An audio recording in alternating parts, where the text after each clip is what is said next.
Hello guys. तो कैसे हैं आप सब। Welcome back to our channel.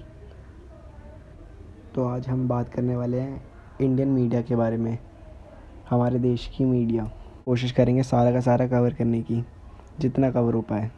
सबसे पहले हम बात करेंगे हमारे देश की मीडिया की, उस चीज़ की जो हमें किसी और देश में नहीं मिलती। वो है डाइवर्सिटी। डाइवर्सिटी का मतलब हर एक स्टेट की एक अपनी लैंग्वेज है, तो हमें न्यूज़ उस पर्टिकुलर रीजनल लैंग्वेजेस में देखने को मिल जाती है। जैसे मराठी, बंगाली, गुजराती, इन सभी लैंग्वेजेस में हमें मीडिया देखने को अवेलेबल मिल जाएगा इंडिया में।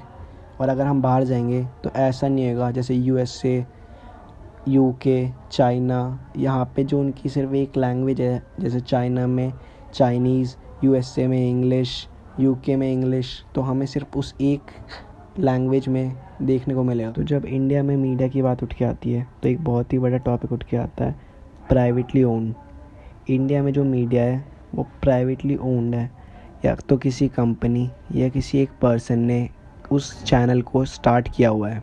तो होता क्या है, जब कोई मीडिया या कोई भी चीज़ प्राइवेटली ओन्ड होती है, किसी कंपनी ने या किसी एक पर्सन ने खरीद रखी होती है, तो प्रॉब्लम ये आती है कि जो पॉलिटिकल पार्टीज़ होती है, जो ये बड़े बड़े नेता होते हैं, ये उस चैनल को ख़रीद लेते हैं कि हाँ, तुम बस हमारी न्यूज़ दिखाओगे या हमारे बारे में पॉजिटिव साइड दिखाओगे, हमारी नेगेटिव साइड नहीं दिखाओगे। तो ये एक बहुत ही बड़ा इशू है इंडिया में कि जो बहुत सारे चैनल्स हैं वो डिवाइडेड है, कि आधों को किसी एक पार्टी ने ख़रीद रखा है, आधों को किसी एक पार्टी ने ख़रीद रखा है। तो कोई भी एक न्यूज़ चैनल कोई सच बात किसी पार्टी के ख़िलाफ़ नहीं बता पाता कि वो पार्टी सच में कोई अच्छा काम कर रही है या बुरा काम कर रही है, क्योंकि वो जिस पार्टी के साथ होता है बस उसी की तारीफ़ करने में लगा रहता है, या फिर ओपोजिशन पार्टी की बुराई करने में लगा रहता है।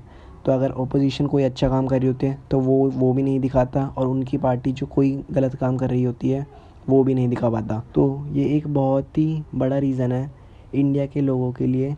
जो इंडिया के मिडिल क्लास लोग हैं उनको ये पता ही नहीं चल पाता कि कौन सी पार्टी उनके लिए अच्छी है या कौन सी पार्टी उनके लिए बुरी है, सो दैट उनको वोट डालने में ईजी हो। तो उन्हें आखिर तक यही नहीं पता चल पाता कि कौन सी पार्टी ने कितने अच्छे काम करे हैं और किस पार्टी ने कितने बुरे काम करे हैं, कौन से नए रूल्स उनके लिए अच्छे हैं, कौन से नए रूल्स उनके लिए बेकार है। ये एक बहुत ही गलत चीज़ है मेरे हिसाब से, जो कि हमारी इंडियन मीडिया में हमें देखने को मिलती है। आगे हम देखेंगे हमारी इंडियन मीडिया जजमेंट्स पास करने में इतनी आगे है जिसका कोई हिसाब नहीं। वो हर चीज़ का क्वेश्चन उठाने से पहले ही उसका आंसर दे देती है।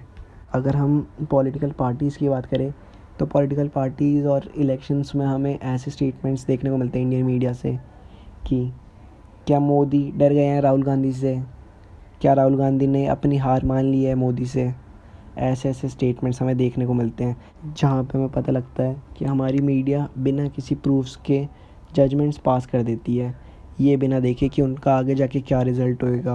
बस अपने फ़ायदे के लिए, अपनी टीआरपी के लिए वो ऐसे ऐसे जजमेंट्स पास कर देती हैं ताकि मोर पब्लिक उनकी तरफ अट्रैक्ट हो, उनकी स्टेटमेंट्स देख के ज़्यादा से ज़्यादा लोग आके उनके चैनल को देखें। और एक बहुत ही गलत चीज़ है हमारी मीडिया में कि मेन टॉपिक को साइडलाइन करना। अगर कोई पॉलिटिकल इशू उठ के आ रहा है तो उसकी एक चीज़ को हाईलाइट कर देंगे बहुत ज़्यादा, और अगर उसके साथ कोई एक मेन टॉपिक चल रहा है या फिर उसके साथ में पॉवर्टी का कोई टॉपिक है या उसी टाइम पे कोई फ्लड का इशू है, तो हमारी मीडिया उसको बिल्कुल साइडलाइन कर देगी कि ऐसा कुछ भी हो रहा है, ये सब नहीं दिखाएगी। बस उस एक पॉलिटिकल स्टेटमेंट्स का बहुत ही बड़ा उसको करके दिखाती रहेगी और पूरे दिन उसी को टेलीकास्ट करती रहेगी। तो अभी हम एक रीसेंट सा ही टॉपिक उठा लेते हैं, अमिताभ बच्चन को कोरोना हो गया। तो हमारे देश की सारी मीडिया उस एक पर्टिकुलर न्यूज़ को कवर करने में लग गई कि अमिताभ बच्चन को कोरोना हो गया, ऐश्वर्या राय को कोरोना हो गया, अभिषेक बच्चन को कोरोना हो गया। वो ये भूल ही गए कि उनके अलावा भी कि बहुत सारे लोग को कोरोना हो गया है और इस टाइम पे क्या सिचुएशन चल रही है, क्या सिनेरियो चल रहा है, ये सब बताना वो भूल गए। बस एक उसी न्यूज़ में, पर्टिकुलर न्यूज़ में लग गए कि अब उन्होंने खाना खा लिया अमिताभ बच्चन ने, अब उन्होंने पानी पी लिया। तो ये कुछ गलत चीज़ें हैं हमारी मीडिया में जो हमें देखने को मिलती है, जो हमें शायद बाहर की मीडियाज़ में नहीं मिलेगी देखने को। वो अगर उनका कोई जो पर्टिकुलर टॉपिक होगा, जो मेन टॉपिक्स होंगे बस उन्हीं पर रहती हैं, और उनके अलावा इधर उधर कहीं नहीं। बस जो मेन टॉपिक्स चल रहे हैं, जो हमारे देश में क्राइसिस है, उनके ऊपर बात करना, स्पोर्ट्स पर बात करना, उनका सब कुछ स्ट्रेट फॉरवर्ड होता है। हमारे देश की मीडिया की तरह नहीं कि सिर्फ किसी पर्टिकुलर पर्सन पर फोकस करके रखेंगे। और अब हम बात करने जा रहे हैं डिबेट्स की, जो हमारी इंडियन मीडिया डिबेट्स करती हैं या जो उनके चैनल्स पे डिबेट्स होती हैं, उनके बारे में थोड़ी सी बात करते हैं। तो अगर हम एवरेज उठा लें सारे चैनल्स का टोटल करके कि जितनी भी डिबेट्स करी है उन्होंने, उसका 70% डिबेट्स पॉलिटिकल इश्यूज़ पे होता है कि पाकिस्तान हो गया, इंडिया हो गया, उनकी पॉलिटिकल पार्टीज़ हो गई। तो इन सब पे बहुत ही ज़्यादा फोकस होता है, ना कि फार्मर या फिर और भी कोई इशू हो देश में उसको साइडलाइन किया जाता है। बस पॉलिटिकल पार्टीज़ या कोई भी पॉलिटिकल इश्यूज़, बस उन पे डिबेट्स चलती है और हमें हर रोज़ उन्हीं पर ही डिबेट्स देखने को मिलती है। इसके अलावा हमें कुछ और देखने को नहीं मिलेगा डिबेट्स में। तो इंडियन डिबेट्स और बाहर के देशों की डिबेट्स में एक बहुत ही बड़ा डिफरेंस हमें देखने को मिलता है। फैक्ट्स पे बात नहीं होती, चिल्लाना, शोर शराबा, स्लिप ऑफ टंग, ये बहुत ही कॉमन चीज़ है जो हमें इंडियन डिबेट्स में देखने को मिलेगी चैनल्स पे। और यह एक चैनल की बात नहीं है, हर चैनल पे, मोस्ट ऑफ द चैनल पे हमें यही चीज़ें देखने को मिलती है। सेम चीज़ें ही रिपीट होती है हर रोज़। और एक लास्ट बात करते हैं हम इंडियन मीडिया के बारे में कि उन्हें कभी ये पता ही नहीं है कि कौन सी टाइमिंग किसी पर्टिकुलर चीज़ के लिए सही है, कि इस टाइम पे हमें ये बात करनी चाहिए या फिर ये नहीं करनी चाहिए। और इसका एग्ज़ाम्पल मैं आपको रिसेंट की 2 सिचुएशंस पे दूंगा। 2 चीज़ें उठाऊंगा मैं, उसको डिस्क्राइब करते हुए मैं आपको बताता हूँ। पहला, सुशांत सिंह राजपूत का केस, जो कि एक बहुत ही बड़ा केस था अभी रिसेंट टाइम्स में। नेपोटिज़म इतना उठ के आया, हमारी मीडिया ने बहुत उठाया नेपोटिज़म। और सुशांत सिंह राजपूत की लाइफ, उनका स्ट्रगल, सब कुछ हमें देखने को मिला। बहुत सारी चीज़ें थी जो हमें देखने को मिली। तो उसी के बीच में हमें एक चीज़ और देखने को मिली कि जिस दिन उनकी डेथ हुई थी, उसके अगले दिन ही हमारी मीडिया उनके फैमिली के घर पहुंच गई, ये देखे बिना कि क्या सिचुएशन चल रही है, उनकी फैमिली कौन सी चीज़ों से गुज़र रही है। ये सब उनके लिए मैटर नहीं करता। उन्होंने बस उनके घर गए और उनसे क्वेश्चंस पूछने लगे कि ऐसे क्यों हुआ, कि सुशांत ने ऐसा क्यों किया, कि क्या रीज़न्स थे। तो ये एक बहुत ही गलत चीज़ मुझे लगी।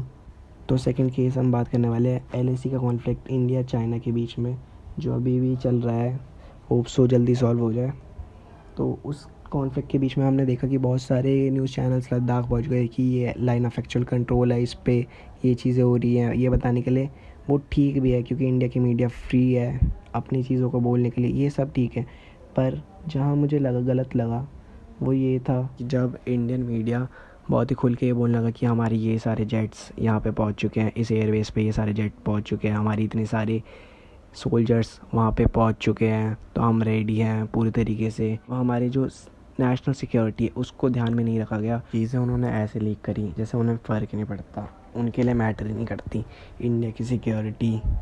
उन्होंने ऐसी चीज़ें लीक कर दी। और जबकि हमें देखने को मिला कि चाइना की मीडिया ने यहाँ तक कि अपने नंबर ऑफ़ पर्सन जो उनके मरे थे उस कॉन्फ्लिक्ट में, उनको भी डिस्क्लोज़ नहीं किया सही से। तो ये कुछ चीज़ें थी इंडिया की मीडिया और इंटरनेशनल मीडिया में जो डिफरेंस था, जो हमें देखने को बहुत ही कॉमन मिल जाता है। और भी बहुत सारी चीज़ें तो इतनी सारी है कि एक वीडियो में कवर कर पाना बहुत ही मुश्किल है। आगे आने वाली किसी वीडियो में फिर कवर करेंगे इन सारी चीज़ों को। और आज के लिए इसको यहीं पे ख़त्म करते हैं। Hope so you like the video. अगर पसंद आई हो तो जाते जाते लाइक करना ना भूलें और सब्सक्राइब ज़रूर करें, क्योंकि आने वाले टाइम में बहुत ही सारी चीज़ें हैं जो नए इश्यूज़ उठ के आएंगे। उन सब की वीडियोज़ आपको देखने को मिलेगी यहीं पे ही। Follow us guys on Instagram also. Support us, love us and share us. जो भी कर सको आप वो करो, अपना प्यार ऐसे ही बनाए रखो। जल्दी मिलेंगे आपसे, बाय।